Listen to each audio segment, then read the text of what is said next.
Assalamualaikum warahmatullahi wabarakatuh. Di sini saya Asila Baharani Arif, mohon izin mewawancarai Kepala Sekolah SD Negeri Jatibara 1. Untuk yang pertama, boleh tahu dengan inisial? Saya Ibu Listiolini. Ibu Listiolini sebagai Kepala Sekolah SD Jatibara 01. Baik Ibu, kami di sini mohon izin untuk mewawancarai. Yang pertama terkait dengan topik manajemen sekolah. Nah, untuk pertanyaan yang pertama Ibu, bagaimanakah penerapan serta pelaksanaan manajemen berbasis sekolah di SD Jatibara 01? Terima kasih sebelumnya Mbak Asila yang sudah memberi kami kesempatan untuk menggali apa yang terkait dengan manajemen sekolah. Yang pertama, saya sampaikan dulu bahwa saya menjabat sebagai kepala sekolah di SD Jatibara 1 ini baru mulai kemarin per tanggal 16 September tahun 2022. Jadi secara keseluruhan untuk manajemen berbasis sekolah saya sedang juga mempelajari ini karena ini hal baru di sini, artinya karena saya kemarin di SD Tugurejo 1 dan sekarang di SD Jatibara 1. Selama kurang lebih 2 bulan setengah ini, 2 bulan lah ya, saya berada di SD Jatibara 1 menganalisa, melakukan pengamatan, kemudian melakukan perbandingan terkait dengan sekolah ini, termasuk juga bagaimana manajemen berbasis sekolah di SD Jatibara 1. Saya bisa menyampaikan bahwa secara keseluruhan sekolah kami SD Jatibara 1 yang menerapkan manajemen berbasis sekolah sesuai dengan arahan dari kementerian dan juga diberikan oleh Dinas Pendidikan Kota Semarang. Kami baik siswa, guru maupun secara administrasi dan keseluruhan manajemen kami gunakan sekolah sebagai ujian. Jadi manajemen berbasis sekolah betul-betul menggunakan kemampuan karakteristik sekolah untuk menjalankan program-program, penyusunan program-program yang ada di sekolah. Jadi bagaimana penerapan dan pelaksanaan MBS di SD Jatibara 1, kita menggunakan kemampuan karakteristik sekolah untuk betul-betul penyusunan program, pelaksanaan program, evaluasi program yang terkait dengan kemampuan, kekuatan, kelemahan yang kami miliki di SD Jatibara. Baik Ibu, jadi penerapan dan pelaksanaannya menekankan pada karakteristik sekolah.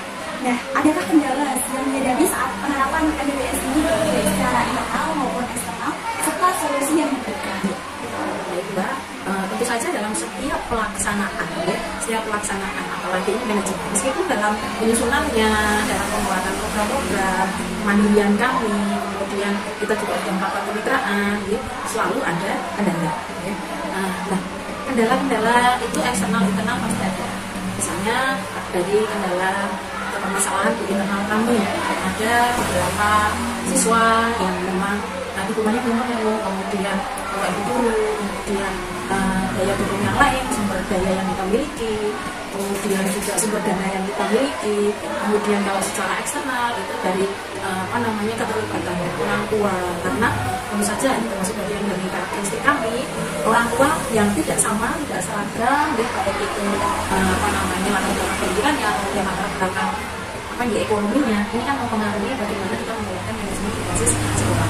Kemudian apa solusi yang sudah kita lakukan? Ya, kita maksimalkan sumber dana yang sudah ada, sehingga kekurangan-kekurangan atau kelemahan-kelemahan itu tidak mengganggu dan mempengaruhi proses atau pelaksanaan program-program yang sudah kita susun. Jadi kita tetap melibatkan orang tua, melibatkan dunia usaha yang ada di sekitar kita, berkaitan dengan pihak-pihak dari luar untuk dialog bekerja sama, komunikasi, agar apa yang tadinya berupa kendala itu bukan menjadi penghambat, tetapi bisa kita jadikan sebagai penguat. Tetap manajemen berbasis sekolah tetap kita jalankan. Untuk pertanyaan selanjutnya, dengan adanya MBBS di sekolah tersebut, adakah dampak ataupun pengaruh terhadap sekolah dan relevansinya adalah dengan ini, bagaimana sekarang pemerintah itu menggabungkan merdeka belajar, merdeka mengajar.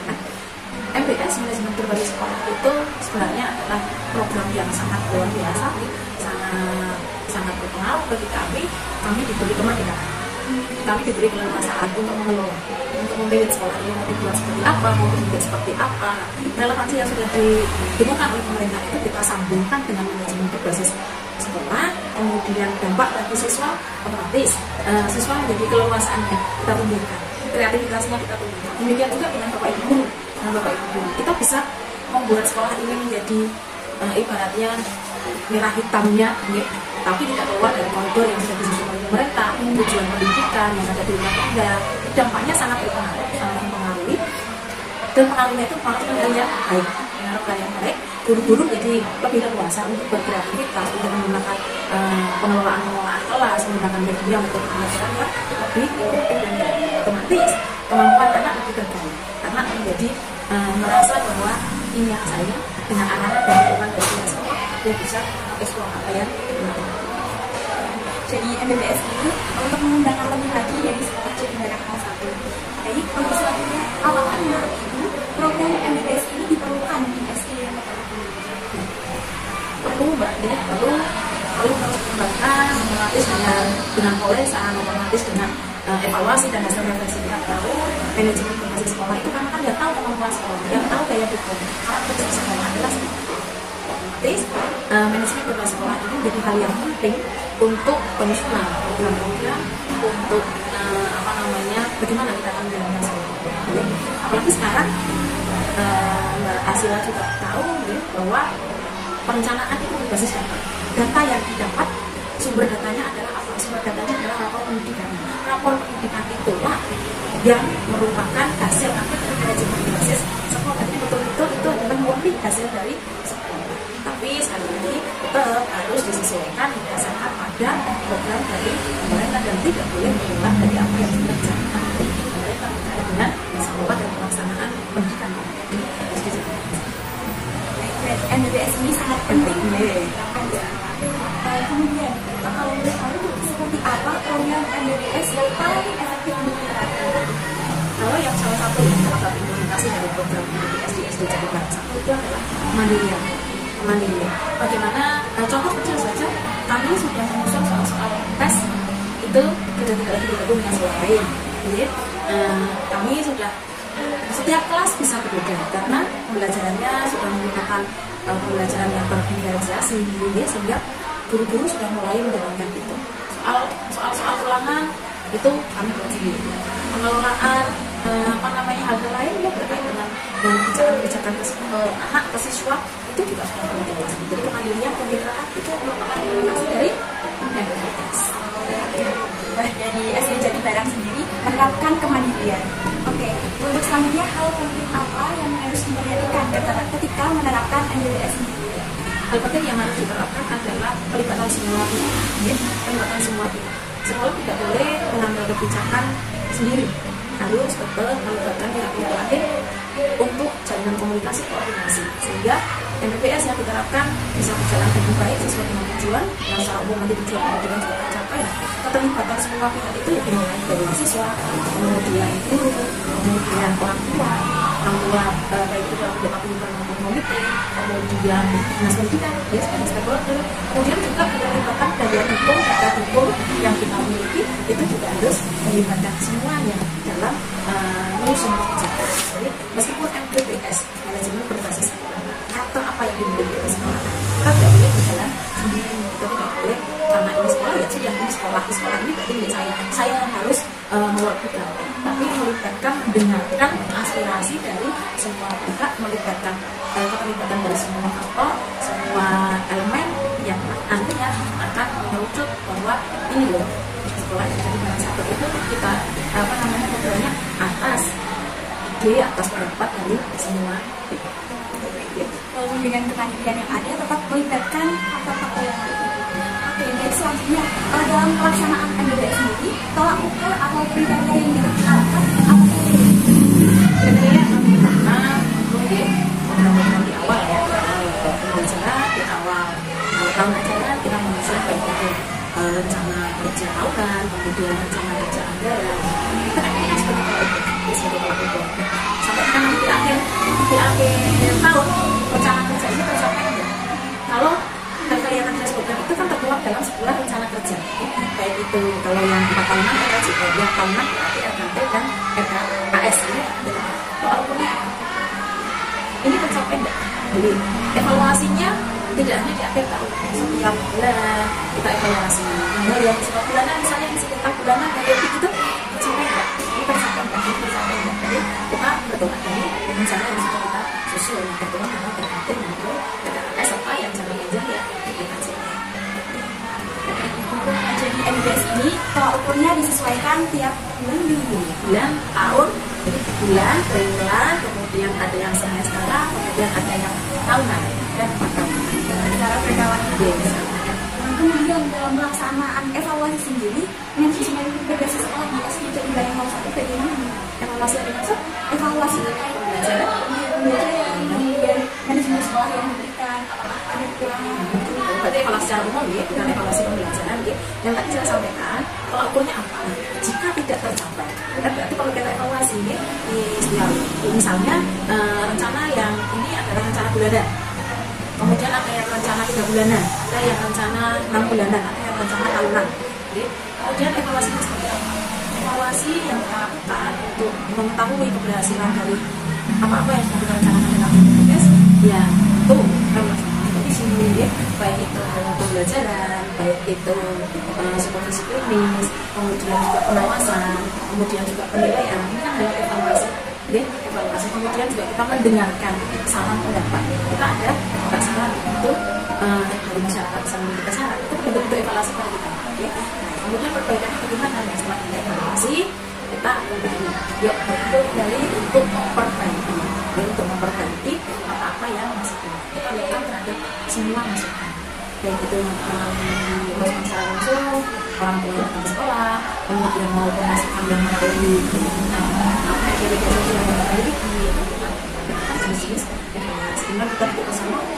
kita sampaikan itu termasuk juga adanya monitoring dari dinas pendidikan maupun dari dinas-dinas terkait. Kita sering monitoring pada kami atas tetap capaian yang mudah-mudahan yang sudah dicapai oleh pemerintah untuk evaluasi sendiri akan di internal maupun monitoring sendiri. Kemudian terkait perusahaan juga yaitu supervisi dan juga kondisi dalam evaluasi. Nah, bagaimana pelaksanaan supervisi akademik di SD Jatibara 01? Terima kasih. Supervisi adalah bagian dari salah satu tugasnya sekolah untuk memperbaiki, meningkatkan, kemudian melakukan pembinaan terhadap kinerja, terhadap pembelajaran yang kelas sampai nanti akhirnya kinerja Bapak Ibu guru. Nah, supervisi akademik dilaksanakan sesuai dengan program yang kita memprogramkan terlebih dahulu. Itu sekurang-kurangnya 2 kali dalam setahun. Seperti kan pemerintah di semester pertama ya, di semester 1 sekali, di semester 2 sekali. Tetapi itu yang berprogram. Tetapi manakala ada hal-hal yang penting, supervisi bisa kita lakukan yang tidak sesuai dengan program yang 6 bulan itu, artinya bisa secara langsung, bisa secara tidak dengan program seperti itu. Ya. Tapi kadang-kala juga teknik supervisinya juga kalau sekolah bisa masuk kelas, secara tidak sengaja gitu kan juga seperti masukan. Kalau yang program itu sebenarnya dalam kemudian supervisi tersebut. Nah, ini kaitannya dengan kegiatan pembelajaran. Nah, kegiatan supervisi akademik yang dilakukan adalah kaitan dengan pembelajaran yang berkualitas di SD pasti, ya enggak? Pasti. Dari hasil dari supervisi akademik itu akan kita sampaikan kepada Ibu terkait dengan bagaimana perencanaan pembelajaran, bagaimana pelaksanaan pembelajaran, bagaimana evaluasi pembelajaran, termasuk dalamnya otomatis penggunaan media. Ini kan akan mempengaruhi peningkatan kualitas pembelajaran. Supervisi sangat penting artinya untuk memantau, untuk meningkatkan kualitas pembelajaran yang ada di SD. Jadi supervisi ini penting untuk meningkatkan selanjutnya untuk pelaksanaan supervisi akademik adakah kendala yang dialami serta solusinya? Kendala dalam supervisi akademik tentu saja kadang supervisi itu terjadwal. Jika terjadwal guru bisa menyiapkan siasat itu bisa saya akan supervisi pembelajaran kemudian menyiapkan media. Tapi kadang-kadang kendala yang sudah kita rencanakan tidak ada.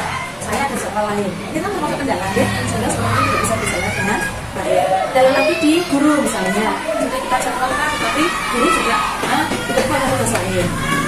Kendala yang lain tetapi jika dilakukan mendadak, kadang-kadang menjadi tidak efektif, fungsi meskipun sebenarnya di supervisi tidak harus supervisi seorang guru harus melakukan proses pembelajaran yang baik itu tidak hanya memotong, tidak hanya konstruktif, tapi kan harus kreativitas guru dinilai tidak dinilai di supervisi tidak supervisi ya harus baik dan tidak namanya tidak makul seperti pembuat dan pengetahuan atau kegiatan ya. Solusinya ya. Solusinya juga sudah terjadwal, bisa tidak harus orang tua sekolah, bisa guru senior atau bisa juga dengan online. Solusinya begini, jika berbeberapa waktu ada rekaman, guru mengajar ketika rekamannya dikirim. Ini kan juga rumusan baru ya dalam pelaksanaan supervisi. Tidak harus sekolah-sekolah menjadi dibuatkan karena sudah terjadwalkan saya bisa supervisi A, ternyata hari itu saya harus ada kegiatan kapal atau kegiatan keluar. Padahal sudah tersusun rencananya, beliau sudah menyiapkan dan sebagainya. Kita solusinya apa? Ya, kita gunakan direkam, saya bisa tetap bisa mensupervisi. Berarti seperti ini ya. Selanjutnya dalam sekolah pasti tentunya ada visi serta misi yang dilakukan. Nah, untuk saya menerapkan di jajaran saya sendiri terkait pelaksanaan visi dan misi kami adalah wujudnya sekolah yang jurus dari jurus berprestasi berbudaya sektor dan jasmani. Nah, bagaimana upaya untuk mewujudkan visi? Kita berbentuk misi. Kemudian misi kita berbentuk ke tujuan sekolah. Tujuan sekolah yang kita tuangkan di kurikulum. Bagaimana pelaksanaan visi dan misi? Tentu dalam penyusunan program sekolah kita tidak boleh keluar dari visi dan misi yang sudah kita rumuskan, dan perumusan visi dan misi itu juga kan melibatkan tidak. Ini melibatkan tidak sekolah, kemudian orang tua, siswa, perwakilan dari pendidikan. Kemudian juga mengajarkan bahkan dinas pendidikan juga. Dalam hal itu untuk pelaksanaan itu dalam untuk bisa mencapai visi misi itu program-program yang kita susun tetap harus berkaitan pada visi dan misi yang sudah kita rumuskan. Berarti visi dan misi ini sebagai acuan atau patokan di jajaran. Kemudian tentunya dalam supervisi ini ada koordinasi yang baik. Kalau boleh tahu dalam supervisi dan koordinasi yang baik, apa saja yang dibicarakan setelah apa sebelum? Bisa setelah sebelumnya. Kalau sebelum supervisi berarti penjagaan. Kalau sesudah supervisi ya kita sampaikan pembinaan ya. Bukan hanya pembinaan ya, jadi tidak melulu sebagai seorang kepala sekolah itu hasil supervisi itu adalah pembinaan, enggak, apresiasi. Kita ini apa yang sudah dilakukan, kita refleksi. Setelah selesai supervisi kelas misalnya, jika itu kok banyak kasus di beberapa bapak ibu guru perlu perbaikan di semuanya, pembinaannya dilakukan secara umum bersama-sama pada saat rapat atau briefing. Bisa setelah hari itu atau setelah semua bapak ibu guru rapat itu kita sampaikan, kepala sekolah sampaikan di briefing atau di rapat ini hasil dari supervisi. Jika kok itu kasus di beberapa minggu saja, kita langsung sampaikan. Jadi misalnya bapak ibu A atau bapak A itu tadi sesuai dengan supervisi, misalnya ambil dialog kok tidak tepat hanya di kelas itu ya kesalahan salah. Misalnya juga bapak ibu guru penggunaan bahasa yang ke anak atau bagaimana pelibatan anak kurang maksimal dengan bahasa perasaan sekali bahasa umum. Nah, tetapi jika temuan itu adalah temuan secara umum, misalnya rata-rata belum menggunakan media yang inovatif misalnya, itu bisa kita sampaikan secara umum di forum, baik itu briefing maupun rapat evaluasi atau refleksi dari hasil supervisi.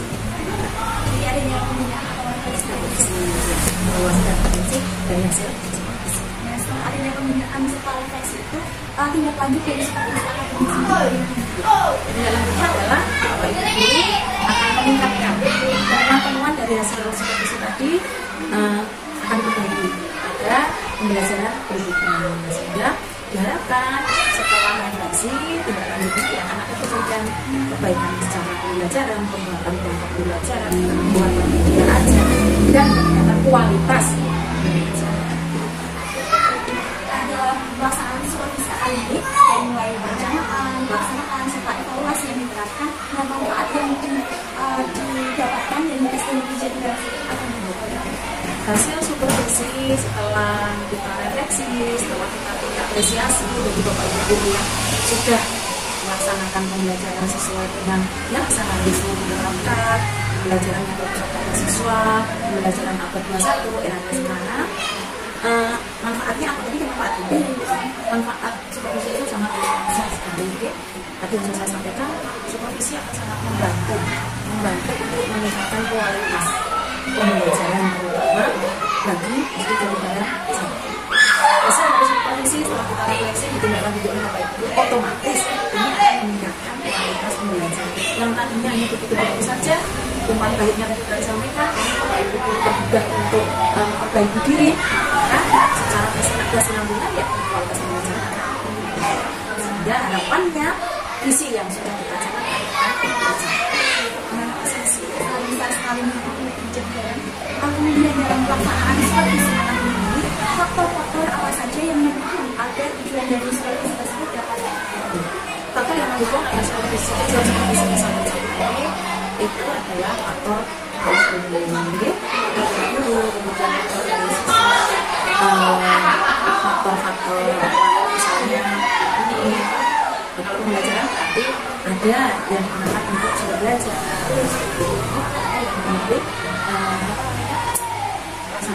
Dan juga faktor pemahaman. Yang saya maksud dengan pemahaman adalah supervisor dan yang disupervisi, jadi paham tujuan dari supervisi, bukan menilai. Ada ketika kami supervisi betul disiapkan, setelah itu juga selesai begitu saja, atau jika tidak disupervisi mengajar seperti biasanya ketika mulai. Jadi kesepahaman tentang tujuan bahwa supervisi itu tidak melulu menilai, tetapi ini adalah sebuah proses untuk memperbaiki semuanya. Ya, jadi bukan menilai kemudian menimbulkan ketakutan. Jadi faktor yang mengalami itu kesepakatan harusnya jangan ada supervisi yang supervisi tahu bahwa tujuan supervisi itu bukan mencari salah, tetapi memperbaiki jika seandainya ada yang baik, memperbaiki yang sudah baik dari tujuan dua-duanya ini apa? Tujuan dari supervisi bukan melulu untuk mencari salah atau menilai, menuangkan angka dalam sebuah kertas mulai panggilan A ke panggilan isinya 40-50, tapi ini tujuan akhirnya adalah untuk menilai. Jadi dari supervisi sendiri itu merupakan peningkatan, bukan hanya terkait penilaian saja. Nah, kemudian dalam salah satu fungsi supervisi sendiri merupakan perbaikan ataupun perbaikan dari kondisi belajar mengajar di sekolah. Dan dengan melihat kondisi sekolah dan sekarang ini, adakah yang perlu dibenahi terkait kualitas ataupun situasi belajar ini? Kualitas terkait dengan hasil-hasil supervisi yang sudah kita laksanakan, kami dari 9 itu misalnya saya tidak memungkiri bahwa ada guru-guru yang yang Yuswani ini yang sekarang sudah senior, yang tentu saja penggunaan IT, beliau bisa, tapi kami bandingkan dengan anak muda kan berbeda. Tapi itu bukan semata-mata menjadi kendala bagi kami, meskipun itu ya apa ya, saya tidak mengatakan itu kendala, tapi itu justru sumber daya bagi kami. Tapi pertanyaan Mbak silakan Mbak. Maka hasil dari supervisi itu bisa kita jadikan peningkatan, baik itu peningkatan kualitas pembelajaran ataupun peningkatan hubungan. Si ibu guru yang senior itu memiliki kelemahan, misalnya penggunaan ada anak muda di kelas lain yang secara akademik saling misalnya guru punya ibu, guru yang senior tadi punya ibu, memberikan pembelajaran dengan ibu PT misalnya menggunakan si guru muda ini yang kualitas penggunaan IT-nya lebih mumpuni membagi.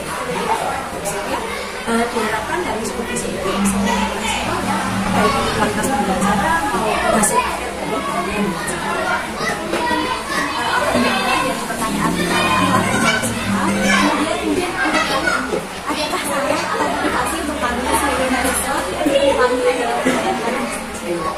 terima kasih untuk Mas yang sudah mempercayakan SBM Barang Satu sebagai tempat untuk saling belajar. Apa yang tadi ditanyakan dia terima kasih lah dengan jawaban saya. Mudah-mudahan menjadi motivasi bahwa dunia nyata di sekolah. Assalamualaikum warahmatullahi wabarakatuh. Baik, di sini saya Asla Maharani Arif, mohon izin mewawancarai kalau boleh di sini siapa? Saya Bi Arif Mardiani.